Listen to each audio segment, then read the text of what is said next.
1,20,000 টাকা সহ নিখোঁজ তুফানগঞ্জের গৃহবধূ।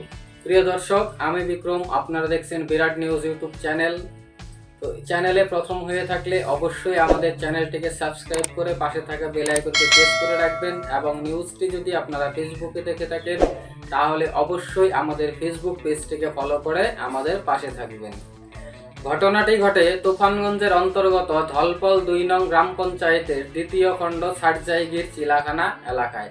ঘটনা সূত্রে জানা যায়, গৃহবধূর নাম পূর্ণিমা দাস, স্বামী গুরুপদ দাস।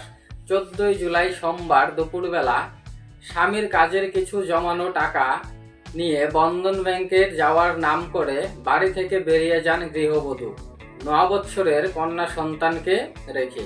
পরিবারে বলতেই ছিলেন স্বামী, শ্বশুর এবং 9 বছরের কন্যা সন্তান। গৃহবধূ নিখোঁজের পর বাড়িতে শোকের ছায়া, রয়েছে দুশ্চিন্তায় স্বামী ও শ্বশুর। চলুন আমরা বাড়ির লোকের কাছ থেকেই জেনে নেব যে ঘটনাটি আসলে কি ঘটেছিল। তো চলুন আমরা সরাসরি জেনে নেই বাড়ির লোকেদের কাছ থেকে।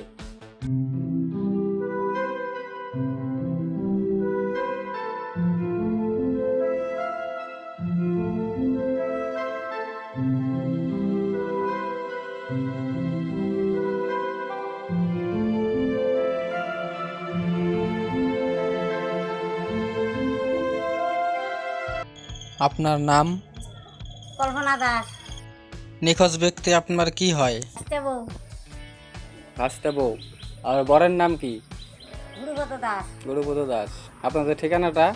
2য় খণ্ড সারজাইগির চিলাখানা। ঘটনাটি কবে ঘটে আর কিভাবে ঘটে? পরশুদিন। মানে পরশুদিন নিখোঁজ হয়। তিনি কি বাড়ি থেকেই নিখোঁজ হয় নাকি কোথাও গিয়েছিলেন? না, বাড়ি থেকে সকালবেলা কাজকর্ম করছে, রান্নার বাড়ি করছে, করার পরে 2টার সময় ঘরের মধ্যে যাইয়ে কাপড় চোপড় গুছাইয়ে পয়সা পাতি নিয়ে ভাই। ও, টাকা পয়সা নিয়ে গেছে। আনুমানিক কত টাকার মতো হতে পারে? 1,20,000। 1,20,000 টাকা। এই টাকাটা কি বাড়িতে ওঠানো ছিল নাকি ব্যাংক অ্যাকাউন্টে ছিল? ব্যাংকে থেকে আগেই উঠাইতো, আমরা ব্যাংক যায় পরীক্ষা করি আসছি। মানে স্বামী ইনকাম করে টাকাটা ব্যাংক অ্যাকাউন্টে জমা করতো, সেই টাকাটা উঠে নিয়ে চলে গেছে, তাই না? আচ্ছা আচ্ছা। আর বাচ্চা আছে একটা, 9 বছর সন্তান আছে একটা, মেয়ে না ছেলে? মেয়ে। কত বছর? 9 বছর। স্বামী স্ত্রীর মধ্যে কি কোনো ঝামেলা ছিল বাড়িতে? কোনো ঝামেলা নাই, ও একটু চরিত্রহীন ছিল। আচ্ছা, ঠিক আছে। থানায় কমপ্লেন করেছেন? হ্যাঁ, থানায় কমপ্লেন করেছি কালকে। এর আগেও কি এমন কোনো ঘটনা ঘটেছিল? ঘটনা ঘটছিল। এর আগেও নিখোঁজের ঘটনা হ্যাঁ ঘটেছিল? তখন থানায় কমপ্লেন করছি, করার পরে বাড়াইছি। মানে বাড়িতে নিয়ে আসা হয়েছিল, এইবার আবার চলে গেছে। হ্যাঁ।